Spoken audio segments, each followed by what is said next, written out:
ఏంటి? మ్యాటర్ అంతా కన్వే అయిపోయిందిగా. ఏమన్నా ఉన్నా ఇంకా కొత్తది అని ఉంటే అడగండి సినిమా గురించి. లేకుంటే మనం ఏం చేస్తామంటే పక్కకి వెళ్తుంటాం. పక్కదారులు వద్దు, ముందే మాలలో ఉన్నా. So I want straight forward. జై శ్రీమన్నారాయణ. Thank you.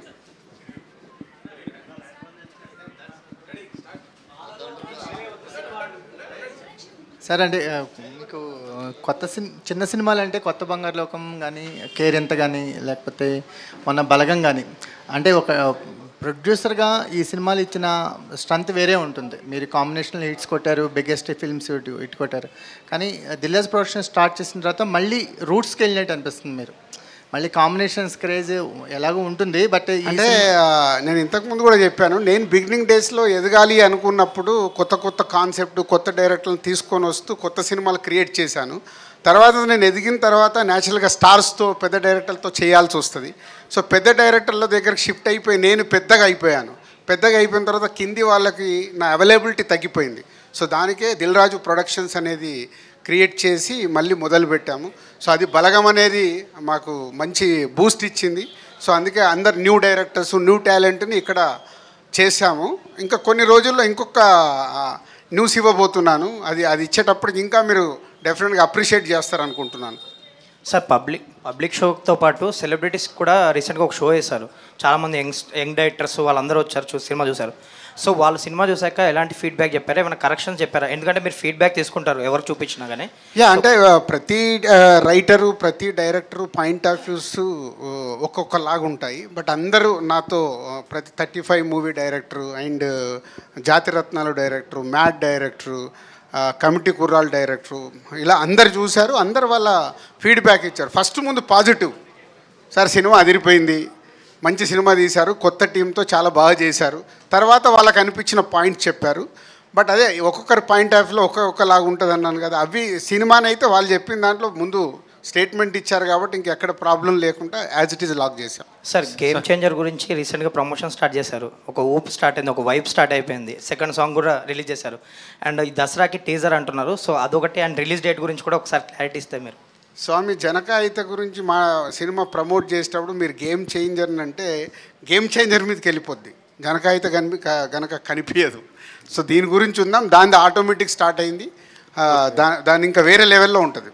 సార్, అంటే దేవర లాంటి సినిమా కూడా హాలిడేస్ని యూజ్ చేసుకోవడానికి చేసింది. కానీ మీరు హాలిడేస్ అయిపోయిన తర్వాత సినిమా రిలీజ్ చేస్తున్నారు ఎందుకని?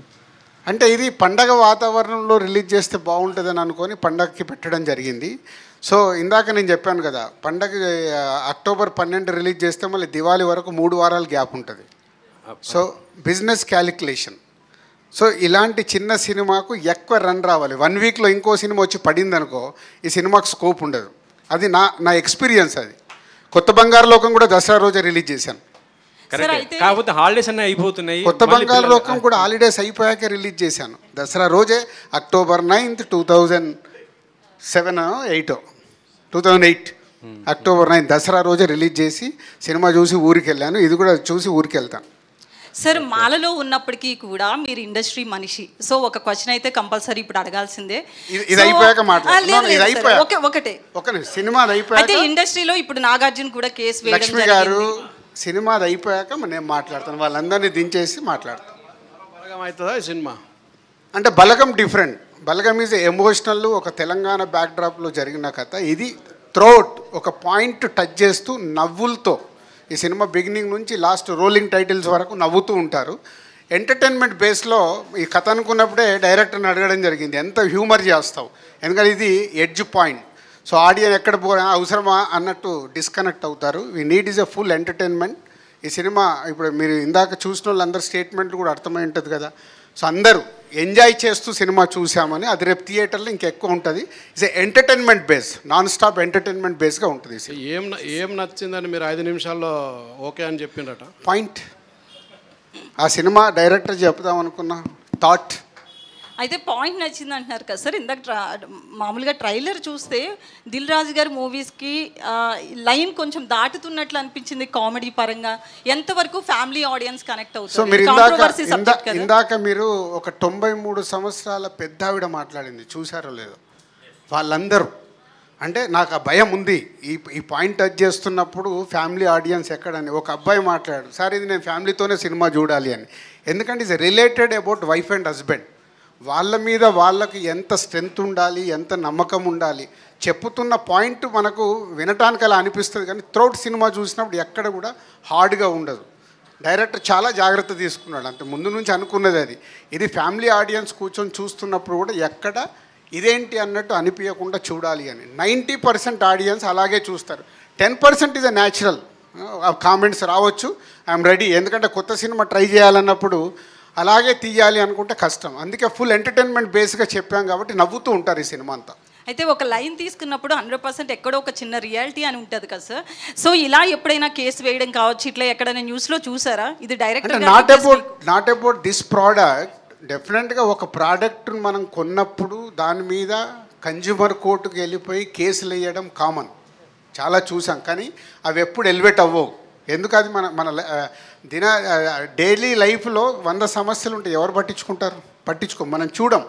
అదే ఇప్పుడు ఒకటి ఏదైనా హాట్ పాయింట్ వచ్చింది అనుకో, ఇందాక మీరు వేసిన క్వశ్చన్, హాట్ పాయింట్ వచ్చినప్పుడు ఏమవుతుంది, రియాక్ట్ అవుతాం. అది వేరు ఇది వేరు. కాబట్టి దీన్ని హ్యూమరస్గా చెప్పడానికి ట్రై చేయడం కాదు, సక్సెస్ అయ్యాం. రేపు థియేటర్లో అదే రెస్పాన్స్ వస్తుంది, 100%. సుహాస్ గారు, సార్ ఇది సుహాస్ సార్, అంటే ఇప్పటివరకు సినిమాలన్నీ మీ ఫ్రెండ్ సర్కిల్లోనూ కొత్త బ్యానర్స్లోనే చేసావు. ఇప్పుడు దిల్రాజ్ ప్రొడక్షన్లో చేసిన ఎక్స్పీరియన్స్ ఏంటంటే ఒక్కసారిగా ఓవర్సీస్ డిస్ట్రిబ్యూషన్ తీసుకున్నావు, భవిష్యత్తులో నిర్మాతగా కూడా మారే అవకాశం ఉందా? వచ్చు అన్న, ఒక సినిమా ఆల్రెడీ చేస్తున్నాం అన్న. ఈ సినిమా తర్వాత మళ్ళీ సుహాస్ రెమ్యునరేషన్ పెంచుకుంటాడా? పెంచిన దాంట్లో ఆయన కూడా కొంచెం పంపిస్తాము. కాదు అంటే నన్ను ప్రతి ఒక్కరు ఎదగాల్సిందే కదా. నువ్వు ఎక్కడ స్టార్ట్ అయ్యావు? ఎదుగుతూ ఇక్కడికి వచ్చావు కదా. ఎవరైనా లైఫ్లో అక్కడే ఆగిపోరు కదా, ఎదగాల్సిందే. గ్రోత్ ఎందుకు పెంచాడు? ఇప్పుడు ఆయన మార్కెట్ పెరిగినప్పుడు ఆయన పెంచాల్సిన అవసరం లేదు. నాలాంటి ప్రొడ్యూసర్ దామా ఎంత కావాలి చెప్పు, నాకు డేట్లు ఇవ్వు అని అడుగుతారు. కానీ అందరూ దిల్ రాజు లాంటి ప్రొడ్యూసర్స్ ఉండరు కదా. అందరూ ఉంటారు. ఇప్పుడు ఆయన డేట్లు ఇస్తా అంటే సినిమా తర్వాత 10 మంది రెడీగా ఉంటారు. ఓకే ఓకే సార్, సెన్సిటివ్ విషయాన్ని, ఒక సెన్సిటివ్ అంశాన్ని హ్యూమర్గా చెప్పడం అనేది కత్తి మీద సాము లాంటిది. హిందీలో వికీ డోనర్ లాంటి సినిమాలు కొన్ని అరుదుగా వచ్చాయి, కానీ అవి మన తెలుగుకు వచ్చేసరికి అంత వర్కౌట్ అవ్వలేదు. ఈ సినిమా ట్రైలర్ అది విజువల్ చూస్తుంటే కొంచెం అలానే అనిపిస్తుంది. ఈ రెండింటిని ఎంతవరకు బ్లెండ్ చేశారో మీరు అనుకున్న, ఎందుకంటే మీ బ్యానర్లో ఎక్కువ ఫ్యామిలీ సినిమాలు వస్తాయి కాబట్టి ఈ సెన్సిటివ్ అంశాన్ని ఎంతవరకు హ్యాండిల్ చేశారు డైరెక్టర్? సో ఇది టోటల్ ఫ్యామిలీ బ్యాక్డ్రాప్లోనే జరిగే కథ. సో ఒక మిడిల్ క్లాస్ కుటుంబంలో నానమ్మ, అమ్మ, నాన్న, భార్యతో పాటు ఉండే అబ్బాయి, పక్కన ఆయనకు జాబు, బెస్ట్ ఫ్రెండ్ వెన్నెల కిషోర్. ఈ సినిమాలో one of the best character మళ్ళీ వెన్నెల కిషోరే. సో ఎక్కువ మైలేజ్ తీసుకెళ్ళిపోతాడు. సుహాస్తో ఆల్మోస్ట్ ఈక్వల్ అనొచ్చు, ఎక్కడో ఇంకా 1% ఎక్కువ తీసుకెళ్తాడు. సో ఇలాంటి ప్యాకేజ్గా నాన్ స్టాప్ ఎంటర్టైన్మెంట్. ఇప్పుడు ఆడియన్స్కి ఏమవుతుంది, సినిమాలో పాయింట్ ఎక్కడో స్టార్ట్ అవుద్ది, అవ్వకముందు కథ లోపలికి వెళ్ళిపోయినవి ఎంజాయ్ చేస్తున్నప్పుడు ఇది మనకు హార్డ్గా అనిపించదు. సో అందుకే దీన్ని package is a non stop ఎంటర్టైనర్గా ట్రీట్ చేసాం. కాబట్టి మనకి ఎక్కడ హార్డ్గా ఉండదు, ఆడియన్స్ చూసినా హార్డ్గా ఉండదు, ఎంజాయ్ చేస్తారు. ఫ్యామిలీతో కూర్చొని కూడా దీన్ని ఎంజాయ్ చేస్తారు. అంటే ఏ జనరేషన్కి సంబంధించి బాగా ఎక్కువ ఇది అవుతుంది సార్? కథ ప్రకారం చూస్తే ఇది 20 to 30s వాళ్ళ ప్రాబ్లం. కాబట్టి పాయింట్గా తీసుకున్నప్పుడు 20 నుంచి 30 సంవత్సరాల వాళ్ళు ఎక్కువ ఇప్పుడు ఇందాక మీరు చూశారు కదా, రిలేట్ అయిపోయారు. అలాగే పెద్దవాళ్ళు, ఫ్యామిలీస్, మనవలు కావాలి, మనమరాలు కావాలి, పిల్లలు ఒప్పుకోరు, ఆగండి అంటారు, ఇంకా మేము ప్లాన్ చేసుకోలేదు అంటారు. ఈ మధ్య కొత్తగా ఏంటంటే ఇంకా దానికి మేము ప్లాన్ చేసుకోలేదు. సో ఇవన్నీ అండర్ కరెంట్గా బాగా రీచ్ అయ్యాయి. సుహాస్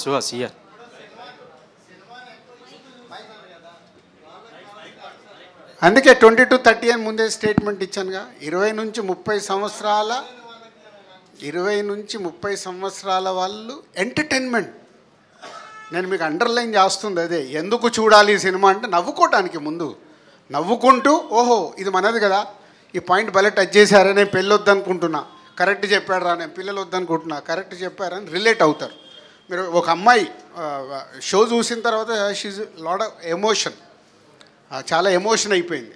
అదే రోజు తనకు ఆ మ్యాచ్ గురించి ఏదో టాపిక్ వచ్చిందంట, వాళ్ళ పేరెంట్స్ బెస్ట్ ఇవ్వాలనుకుంటున్నాం నీకు అన్నారంట. సినిమాలో హీరోగా యాక్ట్ చేసిన పిల్లలు పుడితే నేను బెస్ట్ ఇవ్వాలి అనుకునే ఫాదర్. ప్రతి ఒక్క డైరెక్టర్ ఒక దగ్గర డైలాగ్ రాశాడు, అద్భుతమైన డైలాగ్. రోడ్డు మీద బిచ్చమెత్తుకునేటానైనా తన కడుపు మార్చుకొని వెళ్ళిపోయి పిల్లలకు పెడదామనుకుంటాడు. ఎందుకు? నా పిల్లలకు బెస్ట్ ఇవ్వాలి అనేది రాశాడు. ఇలా ఇది రిలేటెడ్. ప్రతి ఒక్కరు మీరు వెళ్ళి రేపు లైఫ్లో కనెక్ట్ అవుతాం. మన పిల్లలకు మనం బెస్ట్ ఇవ్వాలని ట్రై చేస్తాం. మనం చాలామంది ఆకలికి మార్చుకొని పిల్లలకు పెడతారు. ఎందుకు?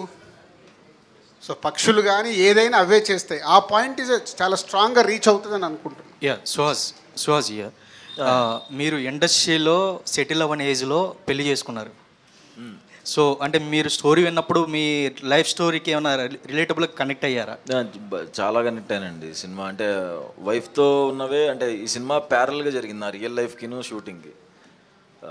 సో ఇంట్లో ఏం జరిగేది షూట్లో కూడా అలాగే జరిగేది. సో పర్సనల్గా బాగా కనెక్ట్ అయ్యాను.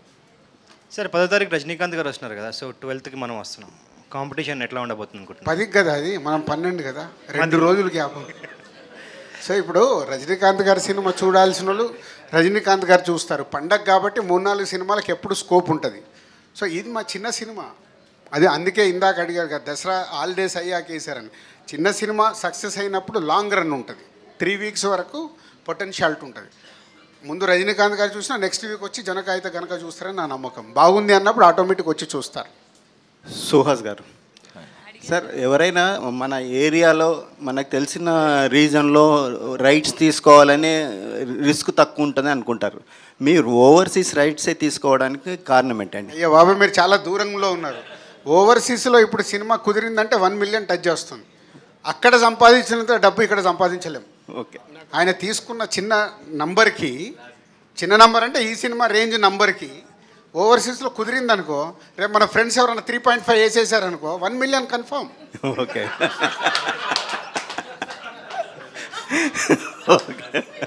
ఓకే సందీప్ గారు, అంటే ప్రమోషనల్ కంటెంట్ చూస్తే మన పక్కింట్లో ఏదో కథ జరుగుతున్నలాగా అనిపిస్తుంది. సో ఈ సినిమాకి ఇన్స్పిరేషన్ ఏంటండి? పక్కింట్లో మన ఇంట్లో కూడా అలాగే జరుగుతుందండి. ఓకే. సో చాలా మూమెంట్స్ నా లైఫ్లో కూడా జరిగాయి సార్. ఈ కన్జ్యూమర్ ఫోరం అనేది జస్ట్ ఒక బేస్ లైన్ లాగా ఉన్నది, కానీ ఎట్టి తీసుకెళ్లాలో తెలియలేదు. నా బ్యాచ్ అందరిలో నేనే లాస్ట్ మ్యారేజ్ కానీ కిడ్ కానీ. సో ఈ లోపల అందరిని అబ్జర్వ్ చేసి సో వాళ్ళందరి ఎక్స్పీరియన్సెస్ నా ఎక్స్పీరియన్సెస్ తీసుకొని చేశాను సార్. ఓకే. దిల్ రాజు గారు, అడ్వాన్స్ కంగ్రాట్స్ అండి, ఎఫ్డీసీ చైర్మన్ అవుతున్నారట సార్. ఇప్పుడు నేను లాస్ట్ ఒకసారి స్పందిస్తారా నిన్నటి ఇష్యూ పైన? అయిపోయింది సార్. నిన్న రాజు కొండా సురేఖ గారు దానిపైన మీరు కొద్దిగా చెప్తారు కానీ ఎఫ్డీసీ అంటే నాకు ఇంకేం తెలియదు. మరి మీరు చెప్తున్నారు, ఏమవుతుందో ఎలా అవుతుందో కూడా నాకు తెలియదు. నాకు తెలియదు, మీరు న్యూస్లు చెప్తుంటే నవ్వుతున్నాను సార్. అదే ఇప్పుడు కొద్దిగా స్పందిస్తారా లాస్ట్? సార్ రాజు గారు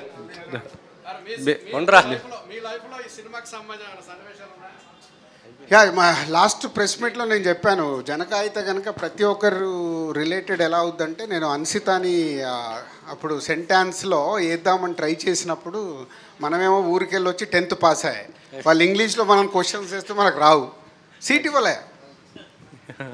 సో దీంట్లో ఒక దగ్గర డైరెక్టర్ డైలాగ్ రాశాడు, వెనల్ కిషోర్ మాట్లాడతాడు, వాళ్ళు చదువుకునేది వాళ్ళని కదా మేము ప్రయోజకుల్ని చేయాలనుకుంటున్నాం, మాకు చదువు రాకపోతే వాళ్ళు చదువుకోవద్దా? What is reason? ఇలాంటి ప్రతి ఒక్కటి కనెక్ట్ అయ్యే పాయింట్స్ ఉన్నాయి. అప్పుడు చూశాను, ఇప్పుడు మళ్ళీ అబ్బాయి 2 years ప్లస్ కాబట్టి కొన్ని మళ్ళీ అక్కడ కొన్ని డైలాగులు రాశాడు, అవి కూడా డైలీ కనెక్ట్ అవుతున్నాను. రాజు గారు, జై శ్రీమన్నారాయణ. సినిమా టైటిల్స్లో మీరు చాలా క్లారిటీగా ఉంటారు. దిల్ అని కానీ, కొత్తలోక బంగారం కానీ, లేదంటే బలగం. ఈ సినిమాకి జనక అయితే గనక ఇది జనానికి అర్థమవుతుందని పెట్టారా? అర్థం కాదని నేను డైరెక్టర్తో చాలా రోజులు ఫైట్ చేశాను.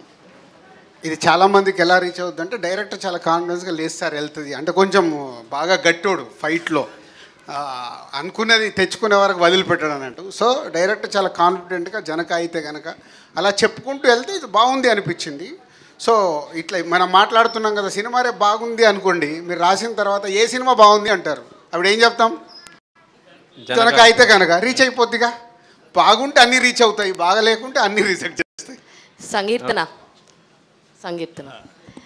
Yeah hi. యాక్చువల్లీ దీనికన్నా ముందు కూడా మీరు మూవీస్ చేస్తారు, తెలుగు అర్థమవుతుందా? ఇప్పుడైనా అర్థమవుతుందా? ఓకే. సో దీనికన్నా మూవీస్ చేశారు కదా, అవి ఆశించినంత స్థాయిలో మీ క్యారెక్టర్కి రికగ్నైజేషన్ అయితే రాలేదు.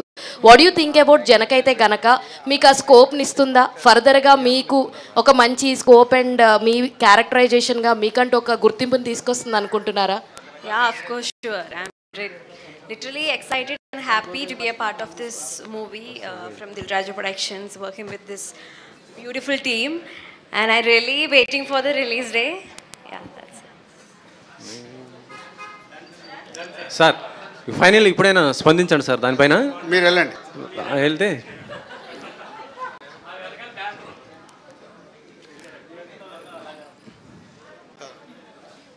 అదే నిన్న కొండా సురేఖ గారు, సమంత అండ్ నాగ చైతన్య సరే పోతే మీ అందరికీ రిక్వెస్ట్ ఏంటంటే, ముందు మీడియా వాళ్ళకి, ఇది ఒక సినిమా గురించి నేను పెట్టిన ప్రెస్ మీట్. నేను ఇప్పుడు వేరే ఏ టాపిక్ మాట్లాడినా ఈ సినిమా డైల్యూట్ అయ్యి అది హైలైట్ అవుతుంది. అది మీ అందరికి తెలిసింది. అంటే ఇందాక నేను చెప్పాను కదా, మన సొసైటీలో ఒక విషయం మనం మాట్లాడుతుంటే వేరేదేదో సొసైటీలో జరుగుతున్నప్పుడు ఆ టాపిక్ తీసుకొస్తే అది హైలైట్ అవుతుంది. ఎందుకంటే ఈరోజు మీ అందరికీ తెలుసు, అది హాట్ న్యూస్. ఇండస్ట్రీ నుంచి అందరు రియాక్ట్ అవుతున్నారు. అది తప్పు అని అందరికీ తెలుసు. కాబట్టే ఇండస్ట్రీ ఏకమై రియాక్ట్ అయింది కదా, మనందరికీ తెలుసు. సో ఆల్రెడీ అందరు రియాక్ట్ అవుతున్నప్పుడు నేను దాని గురించి స్పెషల్గా రియాక్ట్ అవ్వాల్సిన అవసరం లేదు. తప్పు తప్పే. ఈ ప్రెస్ మీట్ని నేను అటు డైవర్ట్ అవ్వడం నాకు ఇష్టం లేదు. కావాలిస్తే నేను సపరేట్గా ఒక ప్రెస్ నోట్ పంపిస్తాను. Thank you. అలాంటిది ఏమైనా ఉంటే I'm ready. I will plan that. Thank you.